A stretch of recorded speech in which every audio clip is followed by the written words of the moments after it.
আকাশবাণী কলকাতা। খবর পড়ছি পার্থপ্রতিম মিত্র। প্রথমে বিশেষ বিশেষ খবর। পঞ্চম দফা লোকসভা ভোটে এগিয়ে আসার সঙ্গে সঙ্গে প্রচার আরও জোরদার হয়েছে। প্রধানমন্ত্রী আজ মহারাষ্ট্রের ঘাটকোপারে রোড শো করবেন। পশ্চিমবঙ্গে প্রচার চালাবেন স্বরাষ্ট্রমন্ত্রী ও বিজেপি সভাপতি।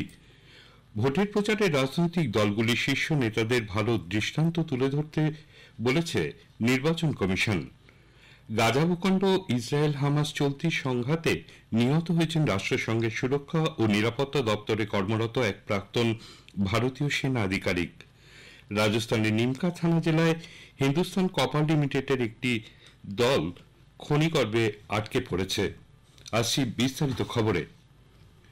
পঞ্চম দফা লোকসভা ভোট এগিয়ে আসার সঙ্গে সঙ্গে প্রচারের আরও জোরদার হয়েছে। এই দফায় যে ৪৯টি আসনে আগামী সোমবার ২০ এপ্রিল ভোট নেওয়া হবে তার মধ্যে রয়েছে মহারাষ্ট্রের বাকি ১৩টি আসন। মুম্বাই উত্তর পূর্ব আসনে বিজেপি প্রার্থীর সমর্থনে দলের প্রবীণ নেতা প্রধানমন্ত্রী নরেন্দ্র মোদী আজ ঘাটকোপারে রোড শো করবেন। এলবিএস মার্কেট শ্রেয়াস সিনেমা থেকে শুরু করে গান্ধী মার্কেটে শেষ হবে এই রোড শো। পঞ্চম দফায় পশ্চিমবঙ্গে ভোট নেওয়া হবে বনগাঁ, ব্যারাকপুর, হাওড়া, উলুবেড়িয়া, শ্রীরামপুর, হুগলি ও আরামবাগ এই 7টি আসনে। শ্রীরামপুর কেন্দ্রে বিজেপি প্রার্থীর হয়ে আজ মশাট বাজারে জনসভা করবেন দলের নেতা কেন্দ্রীয় স্বরাষ্ট্রমন্ত্রী অমিত শাহ। বিজেপির সর্বভারতীয় সভাপতি জগৎ প্রকাশ নাড্ডা আজ দুটি প্রচার করবেন পুরুলিয়ার রঘুনাথপুর ও বাঁকুড়ার গঙ্গাজল ঘাটিতে। প্রধানমন্ত্রী গতকাল ঝাড়খণ্ডের কোডারমার বিরোনিতে জনসভা করেন। তিনি বলেন, দেশ এবং জনসাধারণের মঙ্গলের জন্য কেন্দ্রে শক্তিশালী সরকার প্রয়োজন। এনডিএ সরকার দেশের নকশালপন্থী হিংসা দমন করেছে। आज पूरे देश में नक्सलवाद का दायरा बहुत सिकुड़ गया है और मैं कोडरमा की इस धरती से सभी देशवासियों को ये गारंटी दे रहा हूं, आतंक हो या फिर नक्सलवाद, मोदी अपने तीसरे कार्यकाल में इन पर बहुत बड़ा प्रहार करने का संकल्प ले चुकी है। সরকারের বিভিন্ন উন্নয়নমূলক প্রকল্পের উল্লেখ করে শ্রী মোদী বলেন, তার সরকার সমাজের প্রতিটি শ্রেণীর উন্নতির জন্য কাজ করছে। মোট 4 কোটি বাড়ি তৈরি করে দেওয়া হয়েছে। আর এবার ক্ষমতায় এলে দেশের প্রতিটি পরিবার যাতে একটি করে বাড়ি থাকে তা নিশ্চিত করা হবে। ঝাঁসিতে জোট প্রার্থীর পক্ষে যৌথভাবে প্রচার চালান কংগ্রেস নেতা রাহুল গান্ধী এবং সমাজবাদী পার্টির প্রধান অখিলেশ যাদব। কংগ্রেস সভাপতি মল্লিকার্জুন খাড়গে গতকাল গোরখপুরে এবং দলের সাধারণ সম্পাদক প্রিয়াঙ্কা গান্ধী ভাদ্রা আমেঠিতে দলীয় প্রার্থীদের সমর্থনে জনসভা করেন। শ্রী খাড়গে গোরখপুরের বাসগাঁওতে এক জনসভায় বলেন, এই ভোট দেশের ভবিষ্যৎ নির্ধারণের জন্য। मोदी जी अमीरों के तरफ है, हम गरीबों के तरफ है, आपके साथ है। आपको गरीब की तरफदारी करने वाला चाहिए क्या अमीरों की तरफदारी करने वाला अंबानी, अदानी जैसे लोगों को? ये आपको चुनना है और चुनकर इस इलेक्शन में वोट करना है। ये जिला पंचायत का इलेक्शन नहीं है, ये एमएलए का इलेक्शन नहीं, ये इलेक्शन मुल्क के भविष्य को बनाने वाला, तुम्हारे किस्मत को बनाने वाला ये चुनाव है।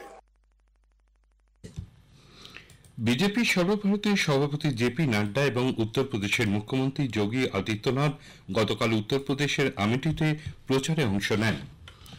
সপ্তম দফা লোকসভা নির্বাচনের জন্য মনোনয়নপত্র দাখিলের সময়সীমা গতকাল শেষ হয়েছে। এই দফায় পশ্চিমবঙ্গের 9টি সহ দেশের 57টি আসনে ভোট গ্রহণ আগামী 1 জুন। এর মধ্যে রয়েছে উত্তরপ্রদেশ ও পাঞ্জাবের 13টি করে, বিহারের 8টি, ওড়িশার 6টি, হিমাচল প্রদেশের 4টি, ঝাড়খণ্ডের 3টি এবং কেন্দ্রশাসিত চণ্ডীগড়ের 1টি আসন। জমা পড়া মনোনয়নপত্রগুলি আগামীকাল আজ পরীক্ষা করে দেখা হবে। নাম প্রত্যাহারের শেষ দিন 17 মে। নির্বাচন কমিশন ভোট প্রচারে রাজনৈতিক দলগুলির শীর্ষ নেতাদের ভালো দৃষ্টান্ত তুলে ধরতে বলেছে। কমিশনের চেতাবনী, দেশের সামাজিক কাঠামোয় স্থায়ী ক্ষতি এড়াতে নির্বাচনী ভাষণে গতি প্রকৃতি শুধরে নেওয়া নেতৃবৃন্দের প্রাথমিক দায়িত্ব।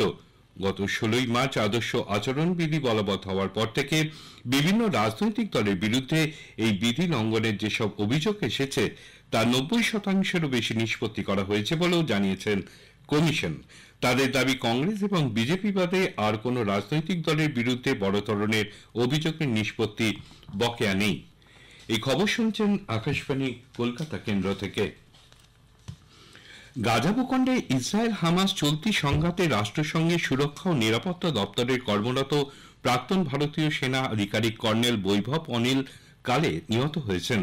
আহত হয়েছেন আরও একজন। সোমবার সকালে মিশরে সিনাই সীমান্ত লাগোয়া রাফা শহরে ইউরোপীয় হাসপাতালে যাওয়ার সময় তাদের গাড়িটি আক্রান্ত হয়। তবে কারা এর জন্য দায়ী তা স্পষ্ট করেনি রাষ্ট্রসংঘ। জম্মু কাশ্মীর রাইফেলসের 11 নম্বর রেজিমেন্টের ইনফ্যান্ট্রি অফিসার কর্নেল কালে বছর দুয়েক আগে আগাম অবসর নিয়েছিলেন। গত মাসে তিনি যোগ দেন রাষ্ট্রসংঘে। এক্স সেন্টারে বিশ্ব সংস্থার মহাসচিব আন্তোনিও গুতেরেজ এই ঘটনায় গভীর দুঃখ প্রকাশ করে জানিয়েছেন, গাজায় রাষ্ট্রসংঘের 190 জনের বেশি কর্মী এ পর্যন্ত নিহত হয়েছেন। তবে ইসরায়েল হামাস সংঘাত শুরু হওয়ার পর এই প্রথম আন্তর্জাতিক কোনো কর্মী নিহত হলেন। জেনিভায় রাষ্ট্রসংঘের মুখপাত্র বলেছেন, ইসরায়েলি কর্তৃপক্ষকে তাদের কনভয়ের গতিবিধি সম্পর্কে আগাম জানানো হয় এবং স্পষ্টভাবে ইউএন লেখা থাকে। ঘটনাটি খতিয়ে দেখা হচ্ছে বলে জানিয়েছেন ইসরায়েলি প্রতিরক্ষা বাহিনী।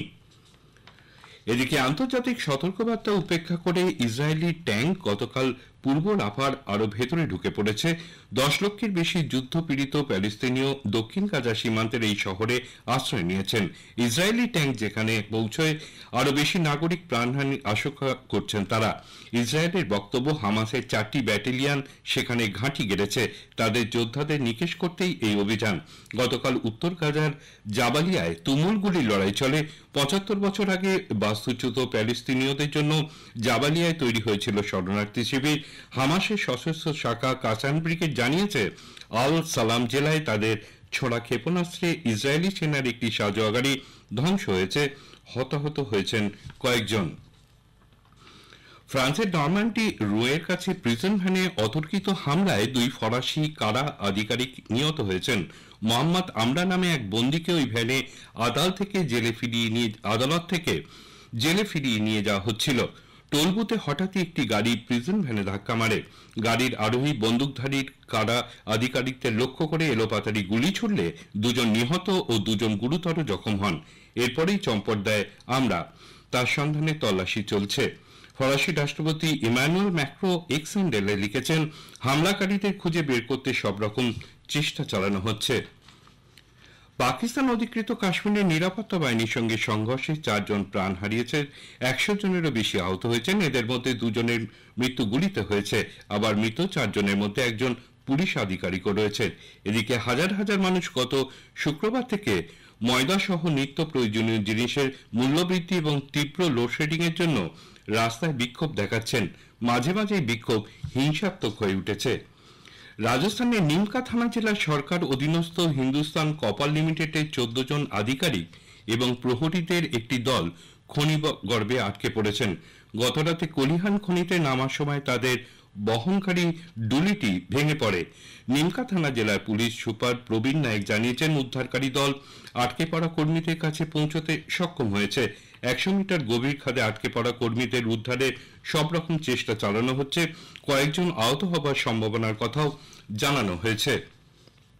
ছত্তিশগড়ের বিজাপুর জেলায় গতকাল 30 জন মাওবাদী আত্মসমর্পণ করেছে। এদের মধ্যে 9 জনের মাথার দাম ছিল 39 লক্ষ টাকা। উল্লেখ্য, এবছরের জানুয়ারি থেকে এ পর্যন্ত বিজাপুর জেলার 108 জন মাওবাদীকে গ্রেপ্তার করা হয়েছে।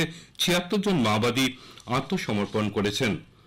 77তম কান চলচ্চিত্র উৎসব গতকাল শুরু হয়েছে। খ্যাতনামা পরিচালক তথা সঙ্গীতজ্ঞ কোয়েন্টিন দুপের ফরাসি কমেডি দ্য সেকেন্ড অ্যাক্ট প্রদর্শনের মধ্যে দিয়ে বিশ্বের জনপ্রিয়তম এই চলচ্চিত্র উৎসবের সূচনা হয়।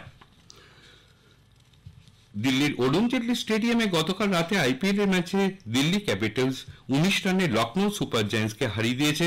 লখনৌ টসে জিতে দিল্লিকে ব্যাট করতে পাঠায়। দিল্লি নির্ধারিত 20 ওভারে 4 উইকেটে 208 রান তোলে। জবাবে ব্যাট করতে নেমে লখনৌ 20 ওভারে 9 উইকেট হারিয়ে 189 রান তুলতে সমর্থ হয়।